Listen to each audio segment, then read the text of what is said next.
പിതാവിൻ്റെയും പുത്രൻ്റെയും പരിശുദ്ധാത്മാവിൻ്റെയും നാമത്തിൽ ആമേൻ. എൻ്റെ പ്രിയപ്പെട്ടവരെ, ഇന്ന് വെള്ളിയാഴ്ചയാണ്, ജനുവരി 10. കർത്താവ് നിങ്ങളെ അനുഗ്രഹിക്കട്ടെ.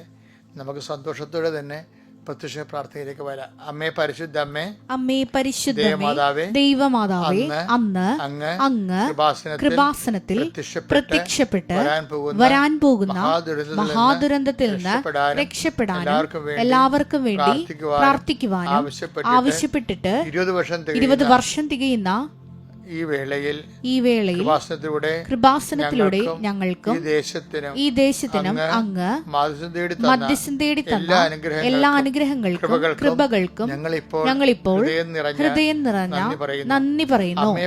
അമ്മേ പരിശുദ്ധമ്മേ, ജപമാല മാതാവേ, സകല കൃപാസനം പ്രാർത്ഥനകളോടും ചേർത്ത് ഞങ്ങളിപ്പോൾ പ്രാർത്ഥിക്കുന്ന ഈ കുടുംബത്തിന്റെ പ്രത്യേക നിയോഗം പരമക്കളെ.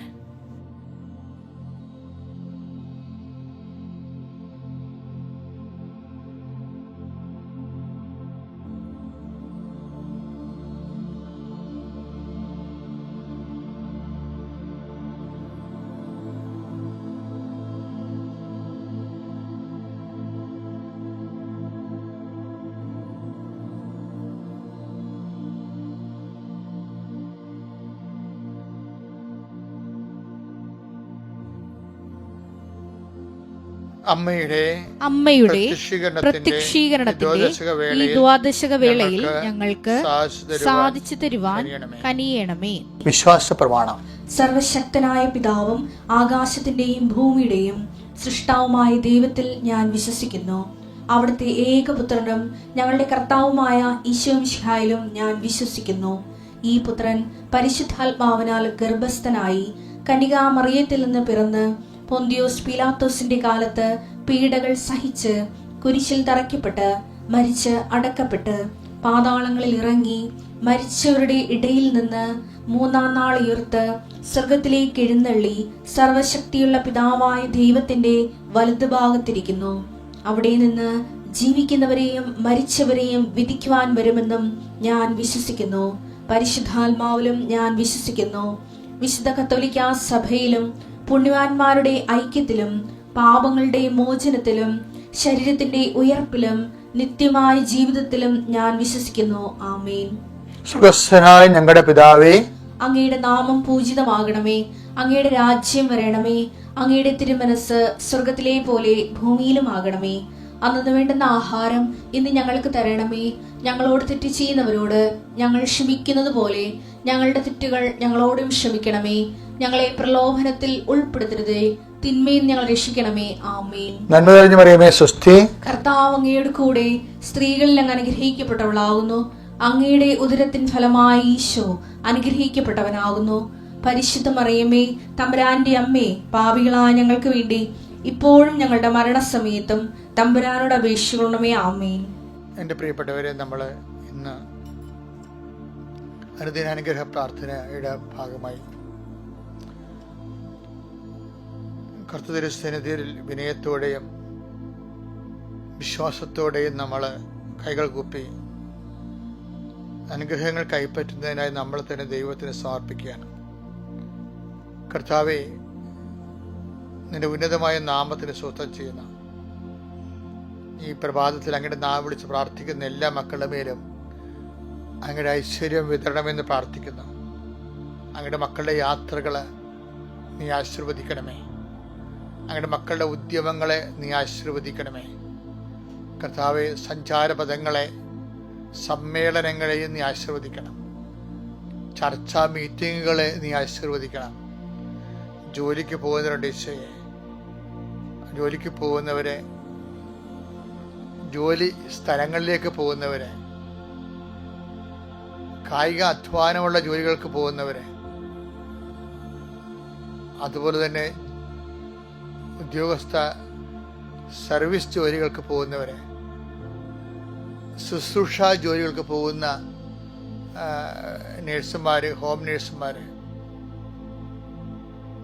സീനിയർ ആയിട്ടുള്ളവരെ, സീനിയർ കെയറിന് വേണ്ടി പോകുന്നവരെ, അവരുടെ മേഖലകളിലെല്ലാം അവരനുഭവിക്കുന്ന പ്രത്യേക പ്രതിസന്ധികളെ നീ ഏറ്റെടുക്കണമെന്ന് പ്രാർത്ഥിക്കുന്നു. കർത്താവ് നിന്റെ ഉന്നതമായ നാമത്തിനെ സ്വസ്ഥം ചെയ്യുന്നു. കർത്താവ് നിന്റെ വിശുദ്ധ പൗരോഹിത്യത്തെ മഹത്വപ്പെടുത്തണമേ. കർത്താവെ സഭയിലുള്ള സാന്നിധ്യം പ്രകടമാക്കണമേ.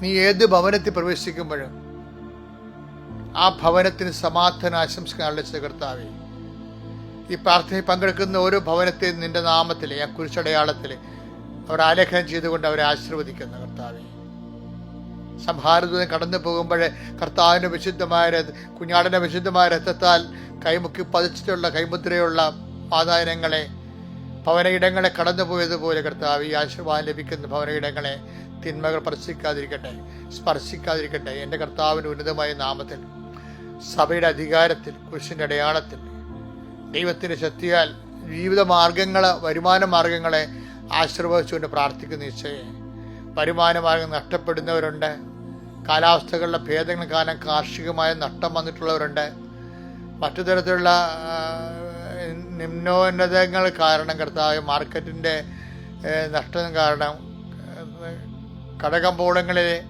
നഷ്ടം വന്നിട്ടുള്ളവരുണ്ട് ഈശോയെ. പലപ്പോഴും പലിശ കയറി കർത്താവ് അതുമൂലം സാമ്പത്തികമായ ദാരിദ്ര്യത്തിൽ എത്തിച്ചേർന്ന് സാമ്പത്തിക നടപടികളെ നേരിടുന്നവരുണ്ട് ഈശോയെ.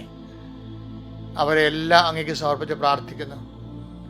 ആരെങ്കിലും രക്ഷപ്പെടുത്തിയാൽ, ഏതെങ്കിലും സ്ഥാപനമോ വ്യക്തികളോ പ്രസ്ഥാനങ്ങളോ രക്ഷപ്പെടുന്നവരുണ്ട് ഈശോയെ.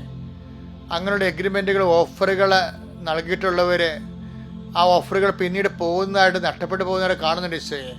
ഞങ്ങൾ ലഭിച്ച മുഴുവൻ ഓഫറുകളെ നീ സംരക്ഷിക്കണം ഈശോയെ. നഷ്ടപ്പെടാൻ സാധ്യതയുള്ളതിനെപ്പോലും നീ സംരക്ഷിക്കണമെന്ന് പ്രാർത്ഥിക്കുന്നു കർത്താവേ. ഗർഭിണികളായുള്ള അമ്മമാരെ സംബന്ധിച്ച് പ്രാർത്ഥിക്കുന്നു. അബോർഷന് സാധ്യതയുണ്ടെന്ന് ഡോക്ടർ പറയുന്ന ഗർഭസ്ഥ ശിശുക്കളെ പരിശുദ്ധ ദേവമാതാവിൻ്റെ മാധ്യസ്ഥ സ്പർശിക്കുന്നു. കർത്താവിൻ്റെ തിരുമുറ വലതുകരം നിങ്ങളുടെ ഗർഭസ്ഥ ശിശുവിനെയും അമ്മയും ആശീർവദിക്കട്ടെ. കർത്താവ് മെനിഞ്ചൈറ്റിസിൻ്റെ രോഗങ്ങൾ, പലതരത്തിലുള്ള മാറാത്ത തലവേദനകൾ, കാഴ്ചക്കുറവുള്ളവർ, ചെവിക്ക് എപ്പോഴും നീർക്കെട്ടുതലുണ്ടാവുന്നവർ, തൊണ്ടയ്ക്ക് വഴുപ്പുള്ളവർ, ശ്വാസകോശങ്ങൾ രോഗമുള്ളവർ, ചുമ വിട്ടുമാറാത്തവർ, പനി വിട്ടുമാറാത്തവരെല്ലാം കർത്താവിനെ സ്പർശിക്കണമേ. ശരീരമാസകലം രോഗങ്ങൾ കാരണം, വേദനകൾ കാരണം ഒരു ജോലിയും ചെയ്യാൻ നിവൃത്തിയില്ലാത്തവർ നീ സ്പർശിക്കണമേ. എൻ്റെ കർത്താവിൻ്റെ ഉന്നതമായ നാമത്തിൽ സഭയുടെ അധികാരത്തെ കുരിശിൻ്റെ അടയാളത്തിൽ ജീവിതത്തിൻ്റെ ഇന്ന് നീ സഞ്ചരിക്കുന്ന ഇടപെടുന്ന എല്ലാ മണ്ഡലങ്ങളെയും കർത്താവ് ആശീർവദിക്കുകയും നിനക്കുണ്ടാകാൻ സാധ്യതയുള്ള മുഴുവൻ തടസ്സങ്ങളെ യേശുക്രിസ്തു നാമത്തിൽ ഞാൻ ബന്ധിക്കുന്നു. എൻ്റെ പ്രിയപ്പെട്ടവരെ, നമ്മൾ ഇന്ന് എടുക്കുന്ന വചനങ്ങൾ അത് ചില കാര്യങ്ങളെ ദൈവവും നമ്മളും തമ്മിൽ നല്ലൊരു ആധ്യാത്മിക ജീവിതം ഉണ്ടെങ്കിലേ നമ്മുടെ ആവശ്യങ്ങളൊക്കെ നമ്മൾ പറയാതെ തന്നെ നടക്കും.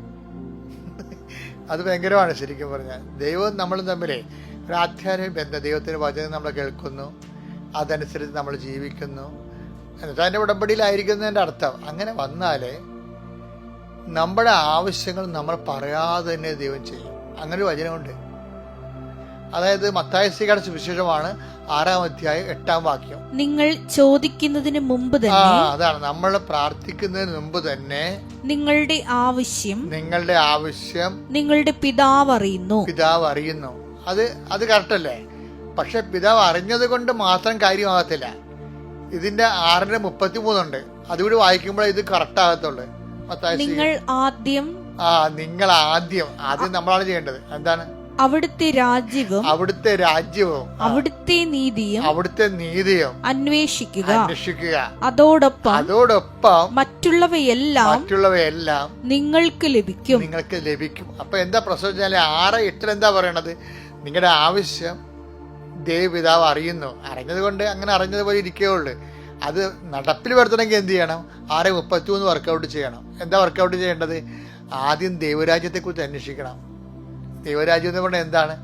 അത് നീതിയും സമാധാനവും പരിശുദ്ധാത്മാവുടെ സന്തോഷവുമാണ്. Take the bed of God. 14-17 എടുത്ത് റോമാലേഖനം. ദൈവരാജ്യം എന്നാൽ 14-17 റോമ എന്താണ്? അപ്പൊ ആദ്യം ഇപ്പൊ നമ്മൾ 6:33 എന്താ പറയണത്? നിങ്ങൾ ആദ്യം ദൈവരാജ്യത്തെ നീതിയെ കുറിച്ച് അന്വേഷിക്കാനാണ് പറയണത്. അതെന്താണ് ദൈവരാജ്യം? ദൈവരാജ്യം എന്നാൽ 14-17 റോമാലേഖനം എന്താണത്? ഭക്ഷണവും പാനീയവുമല്ല, ഭക്ഷണവും പാനീയവുമല്ല, പ്രത്യുത നീതിയും സമാധാനവും. നമുക്ക് അന്നു വേണ്ട ആഹാരം കിട്ടിയത് കൊണ്ട് ദൈവരാജ്യമായ നിർബന്ധമൊന്നുമില്ല. ജോലി, വീട്, വിവാഹം അതൊന്നും ദൈവരാജ്യമല്ല. അത് അന്നു വേണ്ട ആഹാരത്തിൽ പെടുന്നതാണ്. പക്ഷെ ദൈവരാജ്യം എന്നാൽ അന്നു വേണ്ട ആഹാരത്തിന് വക കിട്ടണമല്ല. പിന്നെന്താണ് പറയണത്? നീതിയും സമാധാനവും. നീതിയും സമാധാനവും പരിശുദ്ധാത്മാവിലുള്ള സന്തോഷവുമാണ്. പരിശുദ്ധാത്മാവിലുള്ള സന്തോഷമാണ്. അതായത് പരിശുദ്ധാത്മാവിനെ കിട്ടുമ്പോൾ അത് ആണ് ഏറ്റവും വലിയ സന്തോഷമെന്ന് നമുക്ക് കരുതണം. നമുക്ക് സിനിമ കാണുമ്പോൾ ഒരു സന്തോഷമുണ്ട്, നാടകം കാണുമ്പോൾ സന്തോഷമുണ്ട്, നമുക്ക് ആഗ്രഹിക്കുന്ന വസ്തുക്കളൊക്കെ കിട്ടുമ്പോൾ സന്തോഷമുണ്ട്, ആഗ്രഹിക്കുന്ന ഭക്ഷണം കിട്ടുമ്പോൾ സന്തോഷമുണ്ട്. അപ്പോൾ ഇങ്ങനെയുള്ള സന്തോഷത്തെക്കാൾ ഉപരി ദൈവത്തിൻ്റെ ഇഷ്ടം നിറവേറ്റാനാണ് പരിശുദ്ധാത്മാവിന് കിട്ടുന്നത്. അത് പരിശുദ്ധാത്മാവിലുള്ള സന്തോഷം അത് കിട്ടുമ്പോൾ നമുക്ക് ആത്മീയ സന്തോഷം പെരുകും. എന്ന് വെച്ചാൽ ദൈവിക നടപടികളിലേക്ക് നമ്മുടെ ദൈവത്തിൻ്റെ വചനങ്ങൾ അനുസരിച്ചിട്ട് ജീവിക്കാൻ തുടങ്ങുമ്പോൾ ആ ദൈവരാജ്യം നമ്മൾ തന്നെ വരും. അതാണ് ദൈവരാജ്യം നിങ്ങൾ തന്നെയാണെന്ന് പറയത്തില്ലേ? 21 എടുത്തേ. ലൂക്ക 17:21. ലൂക്ക 17:21 നോക്കിയേ. ഇതാ ഇവിടെ, അതാ അവിടെ, ഇതാ ഇവിടെ, ഇതാ അതാ അവിടെ എന്ന് ആരും പറയുകയില്ല. എന്തെന്നാൽ ദൈവരാജ്യം നിങ്ങളുടെ ഇടയിൽ തന്നെയുണ്ട്. എന്ന് വെച്ച് കഴിഞ്ഞാല് നീതിയും സമാധാനവും പരിശുദ്ധാത്മാവിലുള്ള സന്തോഷവും ദൈവവചന അടിസ്ഥാനപ്പെടുത്തി നമ്മൾ ജീവിക്കുമ്പോൾ നമ്മുടെ ആവശ്യങ്ങൾ ദൈവപിതാവ് അറിയുക മാത്രമല്ല അത് നിവർത്തിയാക്കുകയും ചെയ്യും. അതെന്താ സംഭവം എന്നറിയാമോ? ഈ ദിവസങ്ങളിൽ ഒരു സാക്ഷ്യം, നിമിഷ എന്നും പറഞ്ഞ് ഒരു സഹോദരി ഒരു സാക്ഷ്യം പറഞ്ഞു. നിമിഷ, അതായത് അത് വടക്കാഞ്ചേരി, തൃശ്ശൂർ വടക്കാഞ്ചേരിയിലുള്ള സഹോദരിയാണ്. അവരുടെ സാക്ഷ്യത്തിൻ്റെ ഒരു പ്രത്യേകതയാണ്, അവര് ഹോസ്പിറ്റലിൽ അഡ്മിറ്റ് ചെയ്ത് കഴിയുമ്പോൾ അവരുടെ ബ്ലഡ് ടെസ്റ്റും എടുത്തുകൊണ്ട് അവരുടെ ബ്ലഡ് ടെസ്റ്റിൻ്റെ റിസൾട്ട് ഡോക്ടർ കൊണ്ടുവരും. പറയും, നിമിഷേ ഇത് നിൻ്റെതല്ല, പക്ഷേ ഇത് മറ്റേ നേരത്തെ വേറെ അടുത്ത ഇവിടെ കൂടെ വേറൊരു നിമിഷം അവിടെ അഡ്മിറ്റ് ചെയ്തിട്ടുണ്ടായിരുന്നു. അവളെ വേണ്ടി എടുക്കാൻ പറഞ്ഞ ബ്ലഡാണെന്ന് തോന്നണേ, മാറിപ്പോയെന്ന് തോന്നണേ. അത് ഇവളുടെ ബ്ലഡ് എടുത്ത് എന്നിട്ട് ആ ബ്ലഡിൻ്റെ അകത്ത് റിസൾട്ട് വന്നപ്പോൾ ഇവർക്ക് ഹൈ ഷുഗറാണ്, SGOT SGPT കരളിൻ്റെ അസുഖങ്ങളുടെ അതിൻ്റെ കണ്ടൻറ്റ് വൈസ് ഭയങ്കര കൂടുതലാണ്. അപ്പോൾ ഇവൾ പറഞ്ഞു ഇവിടെ ചികിത്സിക്കാൻ പറ്റത്തില്ല നിന്നെന്ന് പറഞ്ഞു. അപ്പോൾ സത്യം പറഞ്ഞാൽ ഈ നിമിഷയുടെ ബ്ലഡല്ല എടുത്തത്, അല്ല നിമിഷക്ക് വേറൊരു നിമിഷക്ക് വേണ്ടി എടുത്തത് അവളുടെ പേര് തെറ്റി ഇവളുടേക്ക് എന്നാൽ ബ്ലഡ് എടുത്തിരിക്കണത്.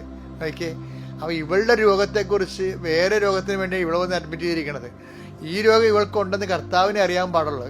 അത് കർത്താവ് അവളെ ഡിസ്ചാർജ് ചെയ്തിട്ട് ഇവൾക്ക് വേണ്ടി ആ ബ്ലഡ് എടുപ്പിച്ച് റിസൾട്ടാക്കിയിട്ട് എന്നിട്ട് ഇവളെന്ത് ചെയ്യും? ഇവള് ആ സാക്ഷി നിങ്ങൾ കേൾക്കണം, അപ്പീൽ ചെയ്തിട്ടുണ്ടത്. എന്നിട്ട് ഇവള് ഒരിടത്തും പോകത്തില്ല, മെഡിക്കൽ കോളേജിൽ പോകാൻ പറഞ്ഞിട്ട് പോകത്തില്ല. ഇവൾ ഉടമ്പടി തൈലം തന്നെ തേച്ച് പ്രാർത്ഥിച്ചിട്ട് ഡോക്ടറിൻ്റെ അടുത്ത് റിസൾട്ട് കൊടുക്കും, ലാബിൽ ടെസ്റ്റ് ചെയ്ത്. അപ്പോൾ ഡോക്ടർ ചോദിക്കും ഇത് വല്ലതും അറിയാവുന്ന സ്ഥലത്താണ് ചെയ്തിരിക്കണമെന്ന് ചോദിക്കും. അപ്പോൾ അവൾ ചിരിക്കും. എന്താ കാര്യം? അവളൊന്നും ചെയ്തിട്ടില്ല, കർത്താവിൻ്റെ അടുത്ത് പറഞ്ഞതേ ഉള്ളൂ. അതായത് എവിടെ ചെന്നാലും ഇവളെ കർത്താവിൻ്റെ നാമം പ്രകീർത്തിക്കുകയും അതുപോലെ തന്നെ ട്രെയിനിൽ സഞ്ചരിക്കുമ്പോൾ പോലും അവിടെ ഈശോയെക്കുറിച്ച് സംസാരിക്കുകയും കയ്യിലുള്ള പത്രം കൊടുക്കുകയും കൃപാസനത്തിൻ്റെ ഉടമ്പടി വസ്തുക്കൾ കൈമാറ്റം ചെയ്ത് കഴിഞ്ഞ് ദൈവത്തിന് വേണ്ടി ജീവിക്കുകയാണ്. അപ്പോൾ ദൈവത്തിന് വേണ്ടി ജീവിക്കണതും ചുമ്മാ പ്രാർത്ഥിച്ച് വീട്ടിൽ കുത്തിയിരിക്കണതും തമ്മിൽ വ്യത്യാസമുണ്ട്. രണ്ടാണ്. അതായത് അങ്ങനെ ജീവിച്ച ദൈവത്തിന് തോന്നും നമ്മൾ ദൈവത്തിൻ്റെ ആളാണെന്ന് തോന്നും. പ്രാർത്ഥിക മതം ചെയ്യണമെങ്കിൽ സ്വന്തം വയറ്റിപ്പഴപ്പ് മാത്രമല്ലേ ഉദ്ദേശിക്കുന്നുള്ളൂ.